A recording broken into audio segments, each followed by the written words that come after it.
जो लोग शिव आराधना करते हैं कभी उनके कुल का नाश नहीं होता, कभी उनके कुल के दीपक समाप्त नहीं होते। अब इसका भी प्रमाण शिव सोमवार की कथा में आता है। एक पति पत्नी थे तो कोई बेटा नहीं था, आपने पढ़ा होगा ना। बड़ी सेवा करते थे भोले बाबा का। एक दिन माता पार्वती ने कहा कि भोलेनाथ खूब सेवा करता है, इसे एक संतान दे दो ना। शिव जी ने कहा इसके भाग्य में नहीं है। फिर भी माता पार्वती को दया आ गई। अच्छा एक बात और है, जितनी दया माताओं में होती है उतना पुरुषों में नहीं होता है।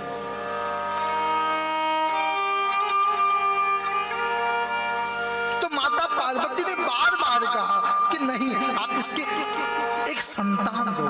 कहा देता हूं, उसकी आयु अल्प हो, ज्यादा से ज्यादा 10 से 12 के बीच में, इससे ज्यादा आयु। पार्वती जी ने कहा दो तो सही, लेकिन जिसके घर में संतान होना था वो इस बात को सुन लिया। घर में बालक हुआ, सब लोग नाचने गाने लगे, सब लोग गीत मिठाई खाने लगे, लेकिन वो बड़ा उदास था। मैं इसके जन्म पे रोऊं कि इसके आने वाले मृत्यु पे आंसू बहाऊं।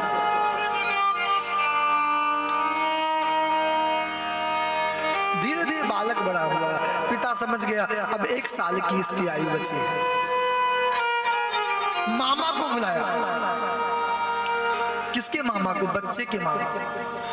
अच्छा एक बात और, मामा की बात पे कह, ये मामा जितने होते हैं बड़े खतरनाक होते हैं। मामा से सावधान रहो। अच्छा एक बात है, जिस शब्द के पीछे मां लगा हो वहां आसक्ति ममता ज्यादा होता है। जैसे मां, मामा, राजस्थान वाले चूरमा, दिल्ली वाले सिनेमा, सूरमा, जिस नाम के पीछे मां। अच्छा एक बात है, यदि महाभारत में शकुनी ना होता तो क्या इतना बड़ा महाभारत होता? यदि रामायण का मामा नहीं होता तो क्या सीता जी का हरण होता? लेकिन कहने का सब मामा नहीं, लेकिन मामा। और एक वृंदावन की कहावत है कि दीवार बिगाड़ो आरो और घर बिगाड़ो सारो।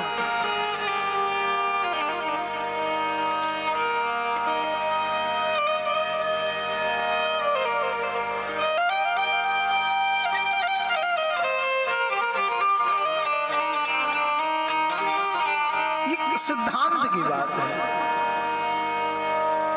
और मामा को बुला करके कहा कि देखो, जिस धाम में जाओ दान करो, ब्राह्मण जिमाओ, दीप दान करो। और एक बात और कहूं, ये जो भगवान भोले के नाथ के सामने एक नंदी बैल बैठा था, वो पता है ये पद कैसे पाया है?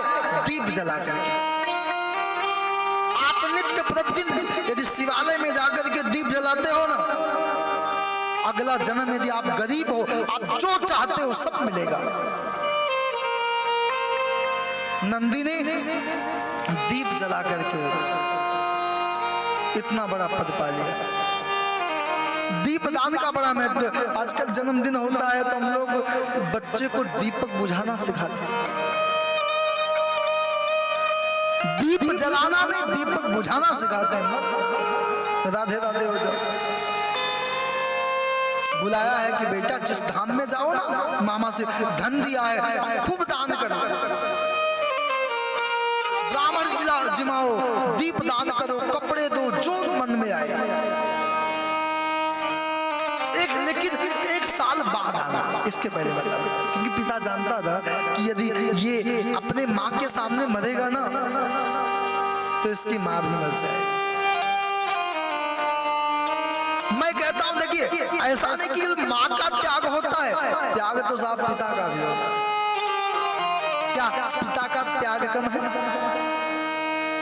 माताएं कहीं भी फोन करके आंसू बहा देंगे, लेकिन आदमी रोए तो लोग क्या कहेंगे? तुम आदमी हो गए रोते हो गया, तुम कमजोर हो। जितना त्याग मां का है उससे कम त्याग पिता का नहीं।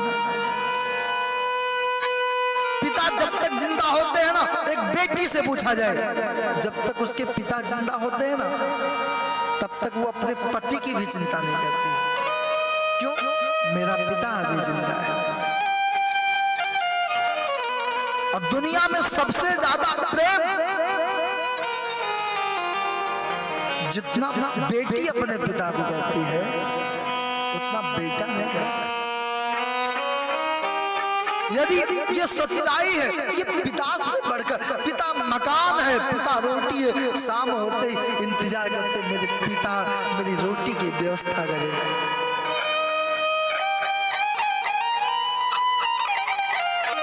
पिता मेरा मस्तक है, पिता मेरी शीश है, पिता मेरी आत्मा है, पिता मेरा परमात्मा।